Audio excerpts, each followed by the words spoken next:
He was born in the early light of a Beaufort morning, before the sun had fully soaked the marshes with gold, before the owners of the big house had finished their dreaming.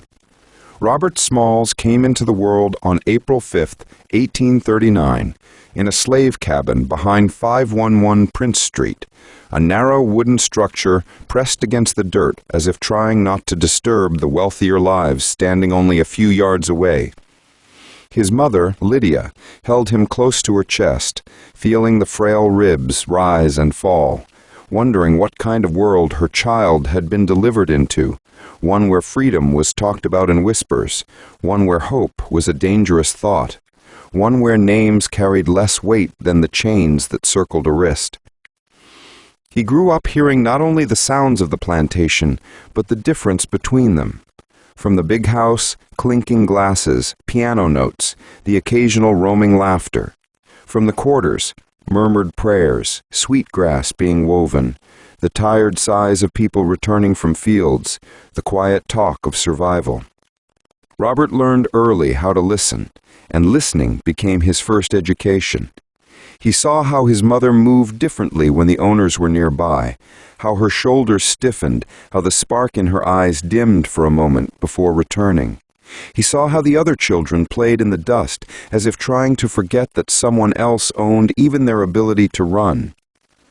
But Robert was not quite like the other children of Beaufort, and the adults around him recognized it before he did. His curiosity, his boldness, and the piercing awareness in his eyes made him seem older than his years. Lydia feared that this same boldness might one day get him punished, so she insisted he spend time in the fields watching the toil and the suffering. She wanted him to understand the stakes, the cost of stepping out of line. She didn't want him to be broken, only prepared. By the time he was 11, Robert had become familiar with discipline in the form of orders given, tasks assigned, and freedoms denied. His mother, determined to keep him from slipping into a dangerous ignorance, convinced the owner to hire him out in town. This was a common practice. Enslaved people rented out for labor, the wages going directly to the owners. It was a cruelty wrapped in the illusion of opportunity, but for Robert, it became the first crack in the wall that surrounded his life. Beaufort was not a large town, but to Robert it felt like the world. He worked at the docks, in stables, in small shops along Bay Street. He breathed in the smell of the river, watched the tides shift like a living creature, learned to predict weather by the texture of the wind. And more importantly, he learned the rhythm of ships, their creaking, their movements, their personalities. He could tell the difference between a fishing boat and a transport vessel before he even saw it. The rope patterns, the angles of sails, the shouts of crews became a second language. It was on these docks that Robert first understood two truths that would guide his life. The world beyond Beaufort was enormous, and the river was a road that could carry a man anywhere. But he was still a boy owned by another, a boy whose wages fattened the pockets of the McKee household. Every coin he earned for long hours went straight to their account. He had no pocket of his own, no savings, no legal claim to even the clothes on his back. Yet every day he learned a little more, sharpened his instincts, strengthened the muscles of his hope. By the time he was a teenager, he was maneuvering small boats with more confidence than some grown sailors. The harbor workers respected him. Some even forgot he was enslaved when they spoke to him. And that brief illusion of equality fed a flame deep inside him. It wasn't arrogance, it was possibility. And then came Hannah. She was 5 years older, soft-spoken but strong-willed, working as a maid at the McKee household. Robert admired her patience, the way she steadied him, the calm in her voice even as they lived under someone else's roof. They married in 1856, but the ceremony was a cruel mockery of marriage. They could not legally marry, not in a world where human rights bent under the weight of ownership. Their union was a promise spoken in defiance. When Hannah gave birth to their children, Robert felt the love of a father collide with the terror of a man who could not protect what was his. Their children were legally slaves, their futures as fragile as reeds in the marsh. This fear hardened into resolve. He would not allow his family to grow up under the same shadow he had been born into. So when the Civil War erupted in 1861, and he was forced to work aboard a Confederate supply ship, the Planter, it felt like fate had placed him on the very road he had been studying all his life. The Planter became his new world. At first, he was a deckhand, performing manual labor, learning the routines of the officers, memorizing the routes, knowing the signals. But soon the white officers recognized something they could not deny. He knew the vessel more intimately than they did. He learned how to fire the boiler, control the wheel, navigate the currents at night, judge how the ship responded to speed and weight. He became the unofficial pilot, though by law an enslaved black man could never hold such a title. But titles had never defined Robert. It was skill that guided him. And as the war deepened, as the Confederacy tightened its grip on Charleston Harbor, Robert gained knowledge no enslaved man was ever meant to possess. He knew every Confederate checkpoint, every password, every patrol route, every gun emplantment, every officer's habit. And he knew one other thing. If he could take the Planter, he could take his family. If he could take the Planter, he could take his freedom.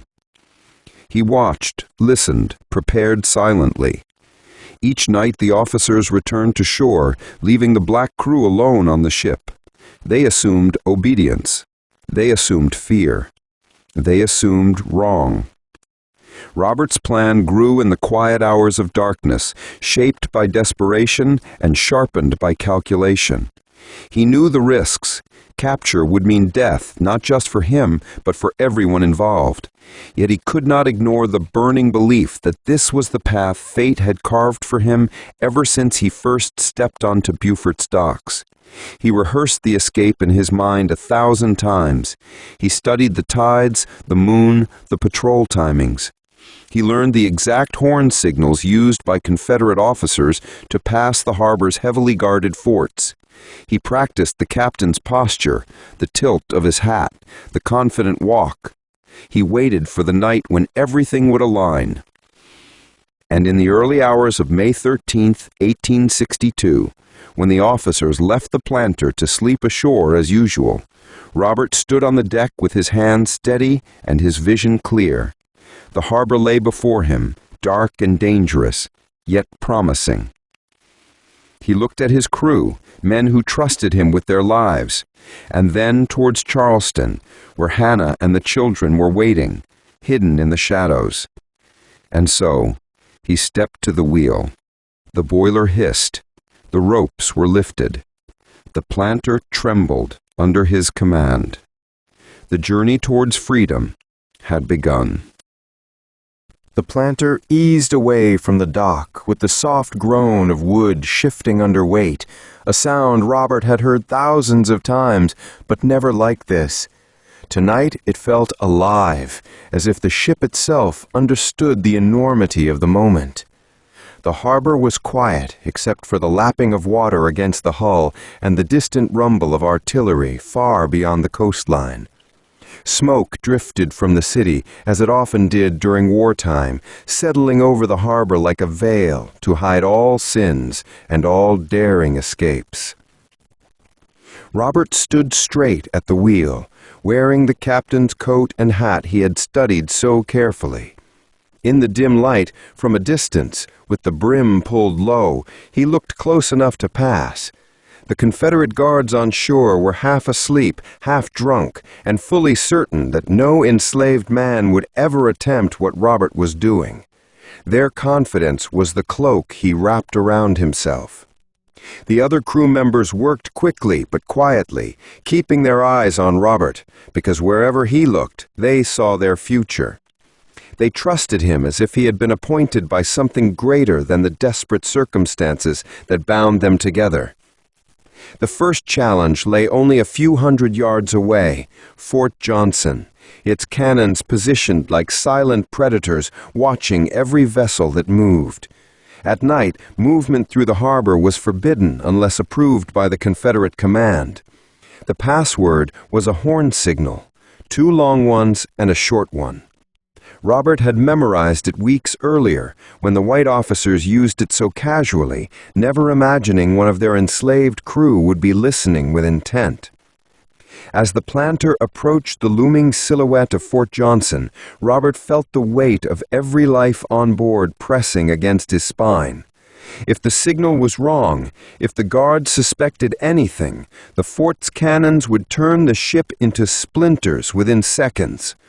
He blew the signal. 2 long notes, 1 short. The sound echoed across the water, lonely and trembling. Silence answered first. Then came the wave from the fort's watchtower, permission to pass. The crew exhaled as one body. Robert kept his breathing steady, though his heart pounded hard enough he feared the sound would carry across the water. But he did not let his hands tremble. He guided the ship exactly as he had seen captains do hundreds of times. Confidence was another form of camouflage. Their next stop was not a Confederate checkpoint. It was the pier where Hannah and the children waited, hidden in the dark. This stop was the most reckless part of the plan. If anyone saw a Confederate transport vessel pull over to pick up enslaved families in the middle of the night, the alarm would be raised instantly. But leaving them behind was not an option. Robert would not be free unless they were free. As the planter drew near the shore, Robert squinted through the haze. He prayed silently, not for himself, but for the sight of the shapes he had memorized. Hannah's upright posture, the small forms of their children, the bundled belongings she carried. And then he saw her. She stepped toward the water with both children clinging to her. When the ship came close enough, the crew threw down a plank. Hannah rushed aboard and grabbed Robert's arm, her breath sharp with fear and hope. She looked into his eyes, searching for the certainty she needed. He whispered, "We're going home," even though he knew home lay far beyond the horizon of danger they were about to cross. With his family safely aboard, Robert guided the planter back into the harbor. Now the stakes were multiplied. Every checkpoint, every patrol, every cannon aimed toward the water suddenly felt closer, louder, more awake.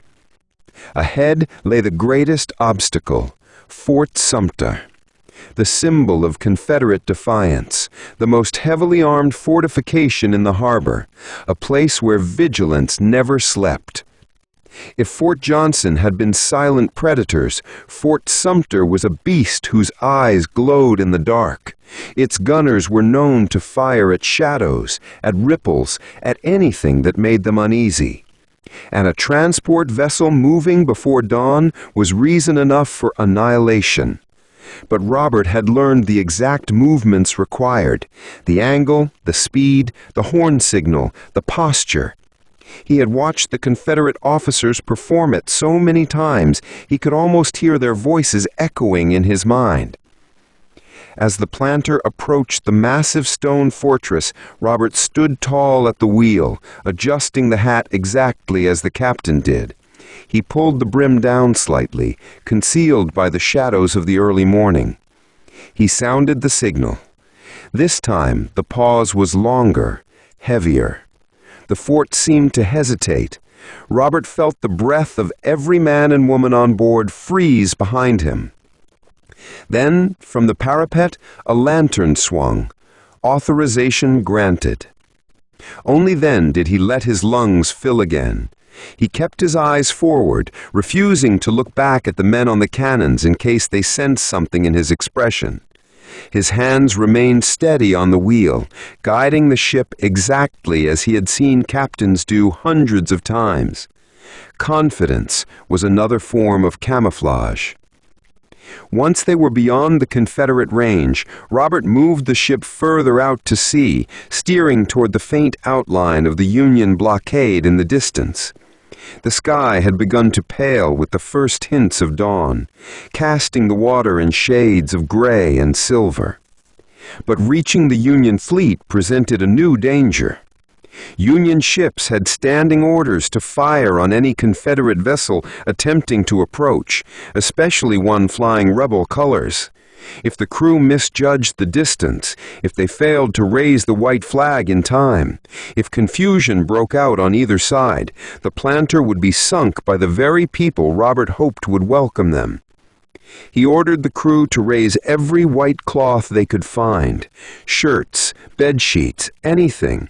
They tied them to poles, to the railings, to the masts. The ship looked like a ghost draped in surrender.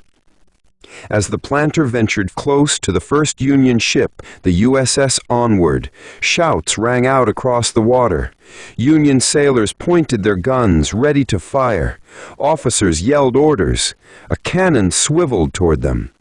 Robert stepped forward, hat in hand, and shouted across the widening light, "I am delivering this war vessel and these guns to the Union Navy." For a moment, no one moved. The soldiers stared at the sight before them, a Confederate military ship, commandeered by enslaved men, white flags raised high. Then the shouting changed. Confusion turned to astonishment. The cannons were lowered. Officers climbed down to the deck, staring at the scene as if witnessing a miracle. When Robert walked onto the Onward, the Union captain looked at him as if trying to decide whether he was real. Robert stood tall, not with arrogance, but with the solidity of a man who had chosen his fate. The captain finally spoke. "Where did you come from?" Robert answered, "Charleston Harbor, sir." It was a simple answer to an impossible story. The news spread fast, first among the crew of the Onward, then across the Union blockade, then through the entire nation like a spark racing through dry timber. Newspapers printed his name with awe. Generals asked to meet him. Politicians argued over the reward he deserved. And for the first time in his life, Robert Smalls felt the strange weight of being treated as a man whose name belonged to history, not property records. But he did not linger in celebration. His mind turned quickly to the war still raging, the lives still bound in chains, the cause now intertwined with his own.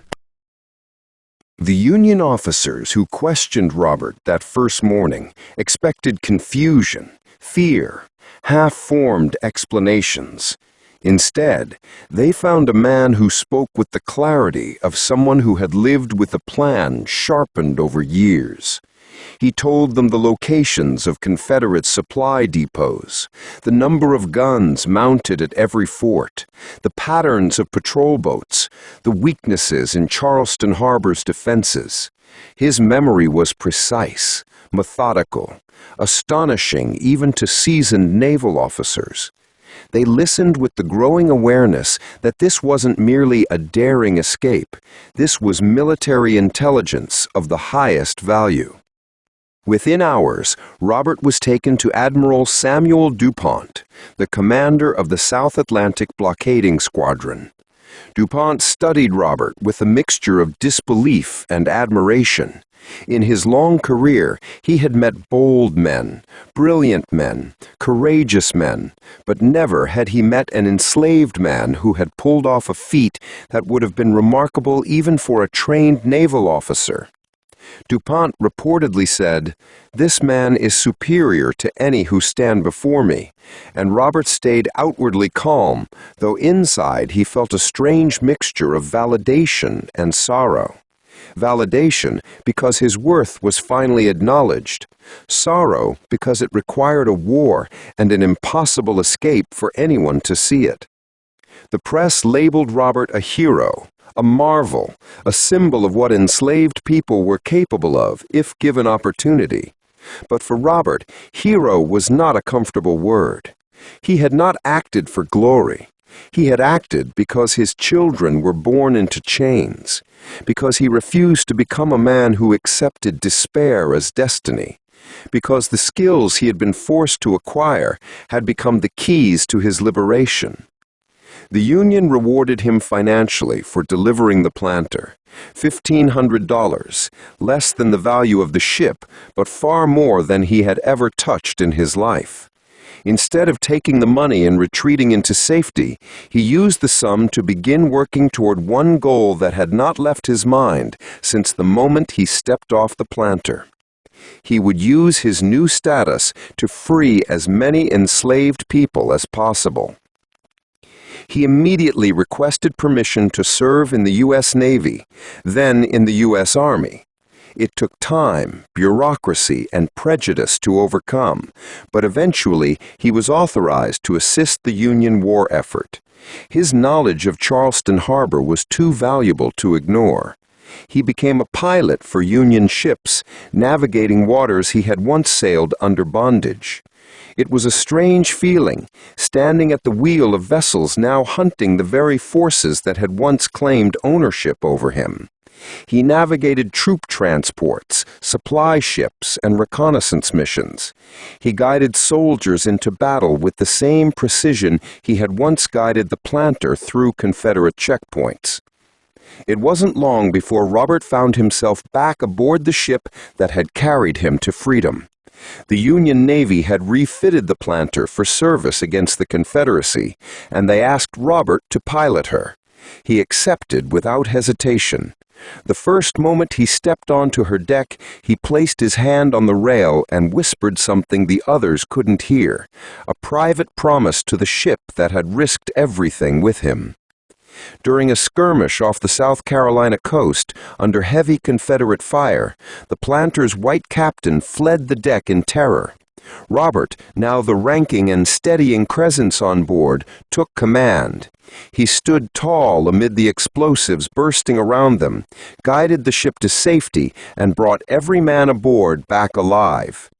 When the white captain was later court-martialed for cowardice, the Union officers noted Robert's courage. His bravery was so evident, so undeniable, that military command awarded him official authority to take command of the planter if ever placed in danger again. For a black man in 1833, this was unheard of. His service continued throughout the war, piloting ships into battles, ferrying troops, gathering intelligence, and advocating relentlessly for the enlistment of black soldiers in the Union forces. He spoke with politicians, military leaders, abolitionists, and journalists. He told them that enslaved men were ready, willing, and capable of fighting for the freedom they had only tasted in dreams. His words reached the ears of President Lincoln and Secretary of War Edwin Stanton. Robert traveled to Washington, D.C. as part of a delegation to argue for the enlistment of black soldiers. Stanton was skeptical of the delegation until Robert spoke. His presence commanded attention not because he sought it, but because truth radiated from him. When Congress debated the Emancipation Proclamation's implications and the role of black men in the Union Army, Robert's testimony became one of the many threads of pressure that pushed policy forward. He returned to military service with renewed urgency. Every battle, every mission, every tide he read felt like part of a larger purpose. He was not simply fighting for victory, he was fighting for the future his children might inherit.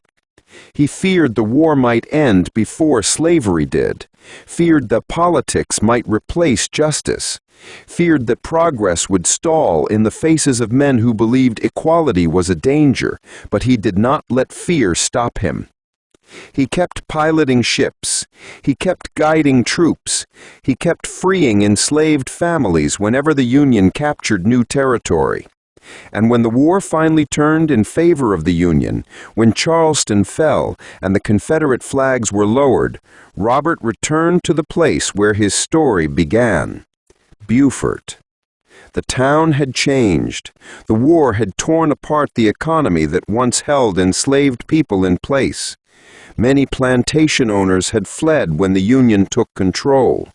And in the strange quiet of a post-war South transitioning into Reconstruction, something extraordinary happened.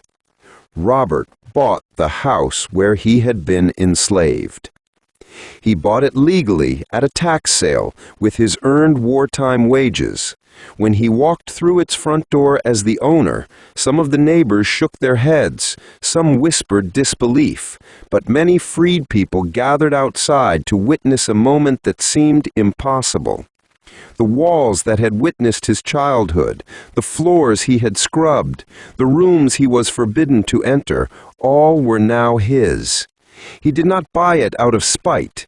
He bought it because he believed ownership would give his family stability, because taking that house meant reclaiming a space that had shaped his life in pain, turning it into a symbol of possibility for others, and because he understood that legacy was not merely what a man left behind, but what he built in the places that once sought to break him. He welcomed into his home the mother of his former owner, an elderly woman confused by the new world. She wandered the streets often, her mind slipping. He gave her a room, food, care. Many criticized him, some admired him, but he acted not out of vengeance or pity. He acted out of humanity, proving that freedom did not mean forgetting what made a man human. But Robert did not settle. He entered politics during Reconstruction because he understood that the war ended slavery, but not inequality. He served in the South Carolina House of Representatives, then the State Senate, and eventually the U.S. House of Representatives. His goals were clear: public education, fair labor laws, civil rights protections. He fought for schools so black children could learn what he had been denied. He fought for desegregation decades before it would become a national movement. He fought to maintain black voting rights against violent resistance. And he endured that resistance, threats, mobs, intimidation. He faced them with the same calm resolve he had shown piloting the planter beneath Confederate cannons. His service continued throughout the war, piloting ships into battles, ferrying troops, gathering intelligence, and advocating relentlessly for the enlistment of black soldiers in the Union forces. He spoke with politicians, military leaders, abolitionists, and journalists. He told them that enslaved men were ready, willing, and capable of fighting for the freedom they had only tasted in dreams. His words reached the ears of President Lincoln and Secretary of War Edwin Stanton. Robert traveled to Washington, D.C. as part of a delegation to argue for the enlistment of black soldiers. Stanton was skeptical of the delegation until Robert spoke.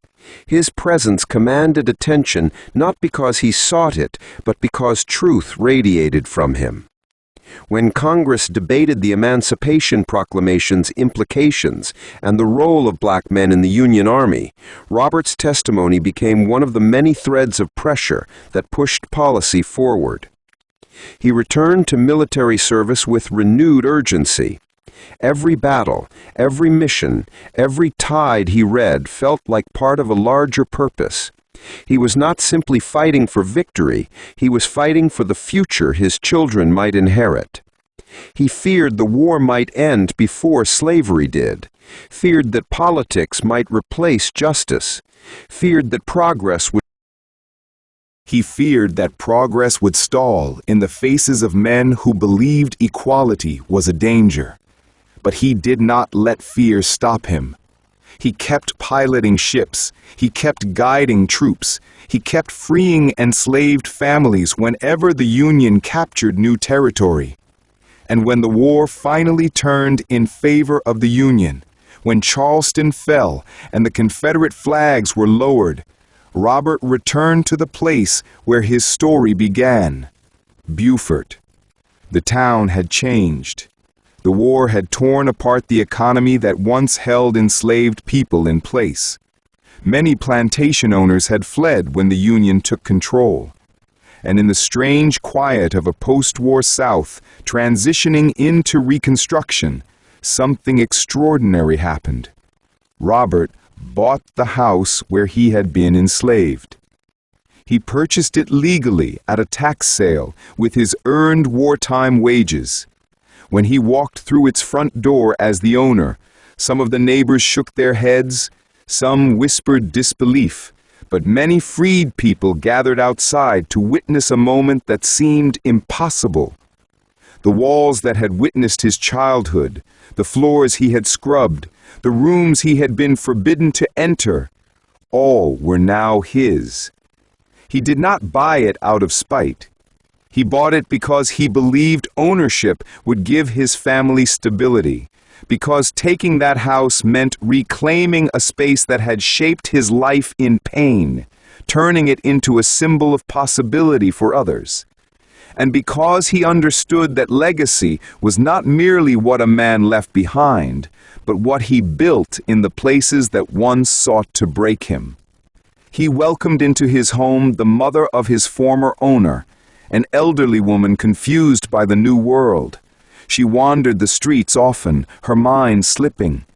Robert gave her a room, food, care. Many criticized him, some admired him. But he acted not out of vengeance or pity.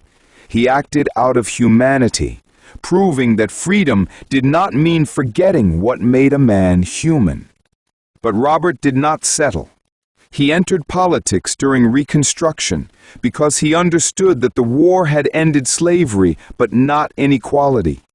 He served in the South Carolina House of Representatives, then the state Senate, and eventually the U.S. House of Representatives. His goals were clear: public education, fair labor laws, civil rights protections. He fought for schools so black children could learn what he had been denied. He fought for desegregation decades before it would become a national movement. He fought to maintain black voting rights against violent resistance. And he endured that resistance. Threats, mobs, intimidation, he faced them with the same calm resolve he had shown piloting the Planter beneath Confederate cannons. His legacy grew not only in the laws he influenced, but in the stories people told about him. A boy born enslaved who became a war hero. A man who stole a Confederate ship and delivered it to the Union. A man who bought the house where he had once lived in bondage. A legislator who tried to reshape the South into something better than what he inherited. He did not believe his life was extraordinary. He believed it was proof of what was possible when a man refused to accept the limitations others placed upon him. He lived long enough to see Reconstruction fade, to see new segregation laws rise, to see progress stall and retreat. But he also lived long enough to see the seeds he planted grow, schools built, communities strengthened, children with opportunities he never had. And through it all, he held on to one truth. Freedom is not a gift. It is something taken, defended, and passed